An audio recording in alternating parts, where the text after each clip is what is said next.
open packs, pick your team, and crush the competition. This is next level fantasy football. It's free to play. There's £125,000 up for grabs. Download the app today at ultimatefan.com. Hello and welcome back to another episode of the Ultimate Fan Fix, brought to you in association with Custore and Ultimate Fan. My name's Dominic Chapman. Delighted to be joined once again by the man, the myth, the legend, Rory Jennings. Rory, great to have you back on. It's the afternoon after the night before. I mean, sum up your emotions from yesterday's game. It's historic. It was a historic moment in the history and tapestry of English football. Last night will be remembered forever. People will constantly refer to that game, the goals that were scored. Harry Kane is in folklore. That to me, getting England into a final. You know, we haven't played a final since 1966. In my lifetime, 4 semis, no finals no appearances in a final. So what happened last night is up there. Like you know, certain games they live forever, don't they? For right or wrong reasons. I don't know. If you cast your minds back over the years, when you think of like historic England games, you've obviously got. They think it's all over. It is now that goal, that moment, right? Yeah. That is there. You've obviously got the Maradona moment. You've got the Gaza moment. Harry Kane last night gave us a moment that will live forever. Getting England in front of a 60-odd thousand crowd, which is capacity at the moment, at Wembley Stadium. I mean, it's just brilliant, isn't it? It's marvellous. I think the hurdles, I think, as well, that it seems like the team have had to overcome, even dating back to the World Cup 3 years ago, you know, to win a penalty shootout for the first time, beating Germany, you know, in a knockout game for the first time since 1966, as you say. And then yesterday, I suppose, there was a lot of question marks as to how England would respond if they went behind. And we saw in its full evidence just how much mettle, you know, this England team have. Totally. Look, I was very keen to preserve England's clean sheet record. And on some level, I'm being a little bit, there's some gymnastics going on here, but because I have a bias, of course. But we kind of did preserve it because we still haven't conceded a goal from open play. You know, if somebody's going to ping in a wonder strike, there's very little you can do about that. But not conceding from open play is significant. And I think what we learned is there was a not necessarily a doubt, but there was an unknown about how England would react when the chips were down, when it wasn't going to plan, when we had to chase a game, when somebody else was in the ascendancy, when the tide was not going our way. And we answered those questions because I don't know if you'd agree with me here, Dom, but the narrative around the game actually, to me, feels it doesn't quite mirror the way I feel about it. I thought we dominated that game. I genuinely thought we dominated it. I think there were moments where the Danes looked good. I think there were moments when England didn't play particularly well. But I'd say if you take the game as a whole, the 120 minutes as a whole, I would say 95 of those minutes were England on top, which is a huge percentage. That is a huge percentage of dominance from England. So I think that we did really well. Sets us up wonderfully for a final now. Fatigue is an issue, but surely going into a final, adrenaline gets us through, doesn't it? Yeah. No, I think absolutely right. You know, and obviously the Italians as well, you know, went all the way to a penalty shootout. Of course, they'll have a day's, you know, more recovery on England. But and again, we've kind of discussed it in the past, just the difference that fans make. I mean, it's just unparalleled, isn't it? And once again, the atmosphere. I'm so jealous, probably like yourself, of anyone who has been able to get a ticket to any game at Wembley in Euro 2020. I mean, it's just looked marvellous. Yeah, I think, you know, certain moments will be defining for this tournament. And do you know what it is for me, actually? It's the celebrations. It's fans back in the stadium. I remember early in the tournament, which is, you know, not far off a month ago now. I remember watching those scenes from Hungary, you know, when they were playing at home. And I think they actually played Portugal early in the competition. Yeah. And the game was tight. And it shouldn't have been tight considering the quality of the squads. But it was tight because of the partisan, passionate, tribal support in the stands. Yeah. And I remember looking at those pictures from Budapest with just sheer joy, because I forgot quite how beautiful a packed stadium is. You know, we got quite annoyingly used to empty stadiums. Yeah. And a similar thing happened when I was watching those scenes from Wembley. It was, yesterday was good, but it was actually the celebrations from the Germany game. It looked like sheer unadulterated joy, utter chaos, you know, fellas roly-polying on tarpaulin. It was just beautiful. And watching Wembley rock with 60,000 fans in there, it's just fantastic. And anything that you'd say, I think, you know how you could potentially put a spin on it and say the Italians have had 24 hours extra rest, which is huge when you've only got 4 days. You know, it's a percentage, 25%. But I think it's totally leveled out. Any advantage that Italy may have had, 65,000 fans roaring England on, it nullifies any rest, because I think adrenaline will just get you through. Even if you are knackered, even if you could cramp up, you're not doing it. You're not going to do it on that occasion, because it's any of the players playing in that game. This is why you become a footballer. This is it, isn't it? This to play in this game, to play against Italy at Wembley in a final of a tournament. Like when I was a kid, I used to play Wembley. These kids are playing it for real. There'll be no fatigue, and the fans will demand that there'll be no fatigue, and the players will demand it of themselves. Yeah, and the players have obviously answered, you know, everything that's been asked of them so far, haven't they? They've always, you know, got the job done until this point, and hopefully on Sunday that will be no different. Rory, I suppose we'll just talk about the Italy-Spain game as well. I mean, a lot of people were maybe not expecting the entertainment value we got from England against Denmark. I thought it was actually a wonderful game, but the Spain-Italy game, I mean, you know, two, you know, powerhouse nations in Europe, toe to toe, all the way up until penalties. I thought it was a fantastic spectacle. Were there any, or heading into the game, knowing now that we will face Italy, can you reflect on the game against Spain and take any positives out of it from our perspective? You know, any weaknesses that Italy may have that we can exploit? Yeah, I think we can get in behind. I think our pace will give that Italy back line a real problem. I didn't think that, you know, when you looked at the Italian side and you see Bonucci, Chiellini, it's intimidating because we know how good they are. We know what they can do. But I actually thought that back line weirdly it looks like we can get at it. And when you think of the brilliance that we have in our more mercurial roles, it doesn't matter whether it's Saka, Sancho, Grealish, it really doesn't. They can all give that back line a rough ride. Emerson Palmieri, he had a good game. He had a very good game. But look, I know Emerson, and Marcus Alonso keeps him out of the Chelsea team. Do you know what I mean? Like, he is not a consistently good player. He looked very good the other night. I'm not taking that away from him. But he has it in him to have a terrible game.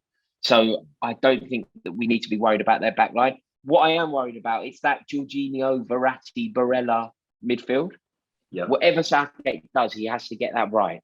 The answer to that question is going to define who wins the tournament.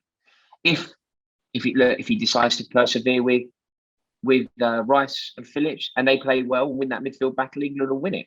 If he decides to persevere with Rice and Phillips and Jorginho and Barella ultimately win that battle, I think Italy will win it. So I think it's going to come down to that. But I've seen a vulnerability in this Italy team. I know they've only conceded one goal in one goal from open play, haven't they? This tournament, I think Lukaku scored a penalty against them for Belgium. I know this conceded against Austria, but I think that was after extra time. So in the 90, I think it's one. Yeah. So I'm aware of their stinginess. I imagine Donnarumma will get young player of the tournament.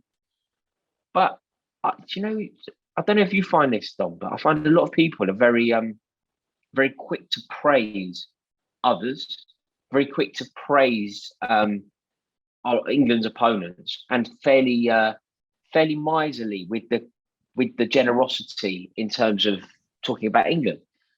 I'm not scared of Italy, not one bit. And if I were Italian, I would advise them to be very scared of this England team. We are excellent. We've conceded none from open play. We've conceded one all tournament. Our goalkeeper has got the golden gloves. Our centre forward is going to get the golden boot. Raheem Sterling's going to be player of the tournament. Italians need to be worried about what we're going to do rather than what we need to be worried about what they're going to do. Yeah, no, I'd agree with that. I think there's an element of the fear factor potentially as England fans, or backdated, that we've had, in tournaments in the past. I think that's completely gone out the window now. When you look at the strength and depth that we've got, the fact that Jack Grealish can come on and then still go off, for the sake of formation change, and we've not even talked about Sancho, Rashford. Obviously Foden came on as well. Mount in the starting lineup.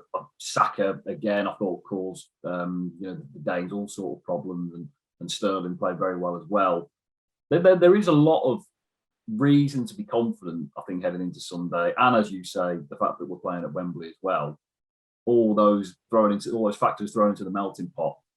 I think there's every reason why Italy should be more scared of us than vice versa. Yes, of course, they've maybe had more tournament experience in the later stages, but I mean, that's not the fault of this England team, is it? And they did get to a semi-final 3 years ago. Do you think this will become the norm now for England, Rory, moving forward, that these kind of semi-final and final appearances will be something that we get used to? Yes, to a degree. I think that's true. Look, we've got to the minimum semi-final in the last two tournaments, and this is a generation. We've seen Spain have that. We've seen France have that. Win a World Cup, win a Euros, and I think that England, off the back of the semi in Russia, the final Euro 2020, hopefully a victory going into. You've got to remember, Dom, the World Cup is in 14 months. Yeah. So it's going to be the same team. It's going to be the same team, buoyed by their performance here. However it goes down against Italy, buoyed by the performance here. Gareth Southgate will have yet more experience, be a better manager. The England team will probably be a bit better. Like, what kind of player is Jude Bellingham going to be in 14 months' time? What kind of player is Jack Grealish going to be in 14 months' time? What's Saka going to be up to? So we are on the cusp of something very special here, and it would be wonderful. It would be wonderful to win this. I think we will win it, and I won't be able to cope if we don't, to be totally frank. But it isn't a be all and end all. Like, certain other teams. So I'll give you. I can make an example of club football, if that's okay. When Chelsea won the Champions League in 2012, it was that team's last chance. Yep. It felt like that team, the spine that went Cech, Terry, Lampard, Drogba. Lots of mainstays around that, Ashley Cole, Gary Cahill, David Luiz. But that team, it felt like that was their last hurrah. Mm-hmm. They weren't gonna get another bite of the cherry. This England team is not that. Not even for Harry Kane, who would be, the captain and elder statesman team. Even Harry Kane, as one of the older players, is still very much in his prime for the next World Cup. Maybe even another Euros. In only 3 years' time. There's no reason why Harry Kane isn't pinging him in at 30. So this generation, it isn't essential that they win this. It's essential that they win it for this tournament, but it isn't essential for their futures that they win it, because I think that they will have. Look, England are going to be one of the favourites going into Qatar. Yeah, of course, and I suppose there was a few smirks when the bookmakers made England favourites in for this tournament, and a lot of people, sort of chuckled at that, didn't they? And yet here they are on the cusp of a final against Italy. So I suppose we'll talk a bit more about Sunday. Do you have any? Again, and we've spoken in the past. Whatever Gareth Southgate does now, I think we all just kind of put our trust in him, don't we? Would you have any preference on what he does to the system? Would you keep it very much the same? Would you like to see some players coming in, some going out? Yes, I would actually. I thought this isn't popular at all, but I didn't think Calvin Phillips had a particularly good game. I thought for the first time he looked out of his depth, and going into a final against that midfield that we've already discussed, you know, Verratti, Barella, Jorginho, I don't think Calvin Phillips is the right option. I really don't. I think that he's been brilliant. I underestimated him beforehand. I'm happy to fall on that. But when you've got Jordan Henderson, a proven winner, a geezer who's led Liverpool to Premier League and European glory, a geezer who's led England to a semi-final in the World Cup, I can't really see how you don't put him in the team. And there are arguments, but the argument I can't hear is harsh. You know, people go, it's a bit harsh on Calvin Phillips. He's got us here. I don't care. I don't like. He won't care. I'm sure he will not care. But this isn't the time for sentiment. This isn't the time for worrying about someone's feelings. Like, pick the team to win the game. And if you think that Jordan Henderson is a better option, which I happen to, if he's fit, the only thing we don't know is how fit he is. But if Jordan Henderson is 100% fit, Calvin Phillips has been brilliant. He's got us to this point, but it's time to hand over the baton and let Jordan Henderson cope with Jorginho. Yeah. And what do you think about that, by the way? I'm not getting a lot of love for that thought. I think, I suppose the roles that Rice and Phillips play, almost if they're fairly quiet, it almost means that they're doing, I suppose, a decent enough job, if that makes sense. I thought Calvin Phillips in the first game against Croatia was brilliant. And then almost against Scotland, it almost looked like he just got found out a little bit. But then I think he did start to improve again as the tournament went on. I think he was maybe just a bit quiet, which I suppose for his role I wouldn't be too adverse to. I'd maybe have concerns over Phillips and Rice, just in terms of their fitness, because obviously they've almost been like the spine of the England team, and obviously Southgate's formation has almost relied on protecting the back line. I think as Gary Neville spoke about, going into the Germany game. But again, like you say, we've got Henderson, who's come off the bench against Ukraine, scored, missed large parts of the season for Liverpool. But I suppose we're at the final stage now, and you think, well, the fitness concern around Jordan Henderson probably shouldn't be there anymore. No, I wouldn't have thought so. I think he's looked very good when he's come on. Obviously, scored his first England goal. And it isn't a slight on Phillips. What I found quite funny, right? I said something about this on Twitter, and Leeds fans have gone mad. And do you know what one of them came back at me with? He went, well, I think we should drop Mason Mount. Went, all right. Like, I don't care. I don't care. I'm not getting bogged down in like club rivalries. It isn't about Leeds. I don't care who he plays for. If you think Mason Mount shouldn't play, Mason Mount gets job. I'm not making a case for Reece James player. Do you know what I mean? Kyle Walker's wicked. I'm not making a case for Reece James. So I just can't see a world where you can have somebody with the experience, know-how and ability of Jordan Henderson watching the game from the touchline. I just can't see how you can do that. But the good thing is, it's not you and I making this decision. It is Sir Gareth Southgate, and I'm sure he'll make the right one. Absolutely right. Just a quick one. I was interested to get your thoughts on it, Rory. And again, I thought Saka played very well. He was pivotal in the equaliser. Were you surprised though that Sancho was dropped? Because I was quite impressed with him against the Ukraine. Yeah, he did well against Ukraine, but no, Saka has proved in the game where England are going to have less of the ball, in a game where defensive application is going to be a prerequisite, he's the player. I think I didn't support the Saka start, but this is why I love Gareth Southgate now. And I was once a detractor. I didn't think Kieran Trippier should have started left back in the first game. Yeah. He was wicked. I didn't think Calvin Phillips should have started in the first game. He was wicked. I didn't think Saka should have started when he started. He was wicked. I thought Jack Grealish should have started all the time. That's been proved to not be necessary. I just now fully, wholeheartedly, 100% unequivocally back Gareth Southgate's decisions here. So I think that Saka has proved that he is a vital player for a Southgate system. And I expect to see him start the final. Yeah. No, I'm in the same boat. I had my concerns. They've been well and truly put to bed. I think this England team continues to surprise us, game in, game out. The games are becoming thick and fast. Knockout tournaments aren't exactly something that, we've done too well in the past, and we've never looked back, too fondly on. But I think this England team have changed that. And I always thought that with obviously the COVID-19 lockdown and the year delay on the European Championships, that was actually always going to benefit England more than other nations, because you look at the Italians and the Spaniards and the Germans, they've got a lot of familiar names in there, whereas another year of domestic football for the likes of Jude Bellingham, Sancho, Saka, Mason Mount, at the top level, it's proved that it's actually probably been an advantage for us more than most. Yes, I think so. I think that everything is coming together nicely. Like this is a wonderfully talented generation. Southgate has found a system that amplifies it. Steve Holland deserves a mention here for counselling Southgate. We've got to assume that he plays a significant role, and it is coming together really well. I'm not underestimating it.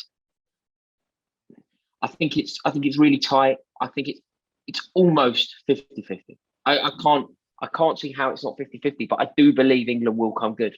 It won't be a surprise. It will be a heartbreaker, but it won't be a surprise if Italy win. It's never surprising if Italy win. It's never surprising if Manchester United win, even when you don't think they're going to win. If they win, it's not a surprise. Yep. Italy are top tier. They are a true great of football. I love Italy as well. As a nation, Italian football. Yeah. It has a real place in my heart. Like there's a majesty and a glamour to Italian football, and losing to them, there is no shame. Beating them, though, beating Italy, having beaten the Germans along the way, well, I can die a happy man, Dom. I would fully echo that. The nerves are obviously jangling. We'll come just to your team, Rory, your ultimate fan. It's top tier. My team is fantastic. My team, you're going to be very jealous. You're going to be very jealous of my team. Everyone is. Harry Kane up front. I mean, I obviously watched back the podcast you did with Tom the other day, and you predicted that he would score, albeit via a He'll get the golden boot. Yeah, he'll get the golden boot in this tournament. Do you know what? He needs one goal and one assist to get it. Yeah. I think that's what he needs to get, or 2 goals, obviously. He needs a minimum of a goal and an assist.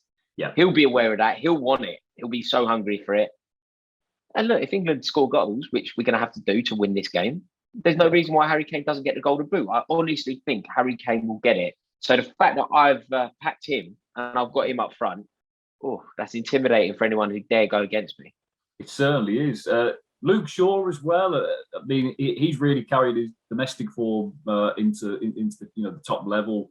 Obviously, got a couple of assists against the Ukraine and obviously against Germany as well. And he's obviously proved that the Jose Mourinho debacle has maybe just been laid to rest a little bit, and he's looked a very, very classy player in a 3-line shirt. And again, still only 25, I believe, Luke Shaw.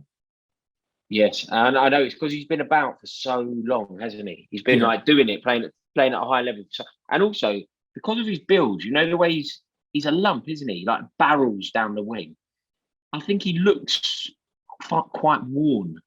He looks like a worn footballer. He's one that's been about, isn't he? It's kind of familiar to the fellow who plays left back in my team, who's about 43. So yeah, I think Luke Shaw's been immense throughout the tournament. I think Kyle Walker against the Danes shone. I think he shone. He was phenomenal. Yep. So look, this whole team is great, but in terms of the players that I've packed, to get Luke Shaw, Harry Kane, Harry Maguire, and Declan Rice, the team are England, and then I think I've probably got Italy's best player in Verratti. Yep. Like, I don't. If you said to me, pick a team, pick 5, I'm definitely going to go for Luke Shaw, who has been England's best fullback of the tournament. I think you could even make a case for him being England's best player. Harry Maguire, you can see how good he is. He came in and displaced Tyrone Mings, who didn't do anything wrong at all. Yep. There were question marks. Oh, what a revelation. He actually now looks like that £80 million player. He actually looks like the player that Manchester United signed. Declan Rice, ever reliable, relentless in the midfield.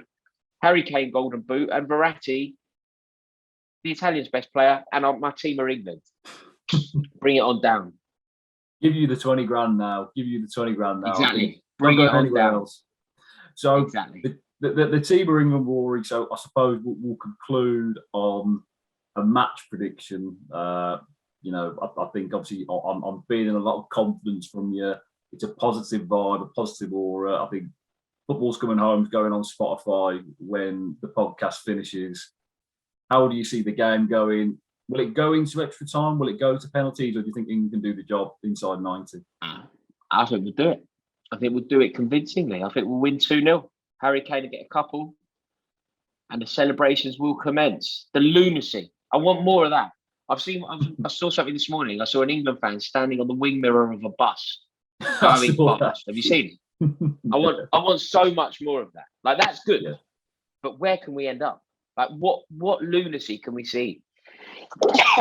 That was a sneaky sneeze. I'm so sorry. I didn't even know that was coming. It caught me by surprise. I was mid-sentence. But I want more of that. I don't know what kind of crazy antics we will see on social media. Yeah. But I'm all for it. Yeah, completely agree. I think this country will be some place. There'll be some sites if England are crowned champions of Europe on Sunday. Words we never thought we'd hear ourselves say, but yet here we are, just a few days out. Really, really can't wait.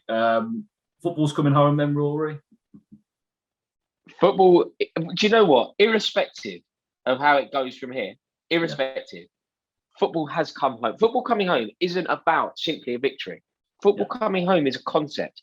Are we proud of our team? Are we proud of our boys? Has our manager put in a good shift? Have our fans been exemplary throughout? And in Russia, football came home. We didn't win the tournament. And this tournament, football has come home. It's a concept. It's almost an ideology. It's not simply, are we going to win? Are we going to win? Yes. But has football come home? Absolutely. Yeah. I couldn't have put it any better myself.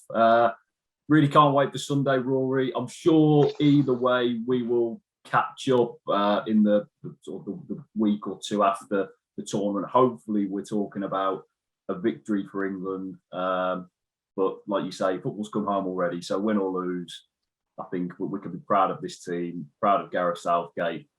But fingers crossed that we can go and do the business. And obviously enjoy the game wherever you're watching. I'm sure you'll be on the kickoff, won't you? I'll be on the kickoff, mate. Absolutely. You'll be on the kickoff. Superb. Rory Jennings, thank you very much for your time as always. Come on, England. Come on, England. Thanks for having me, Dom. See you soon.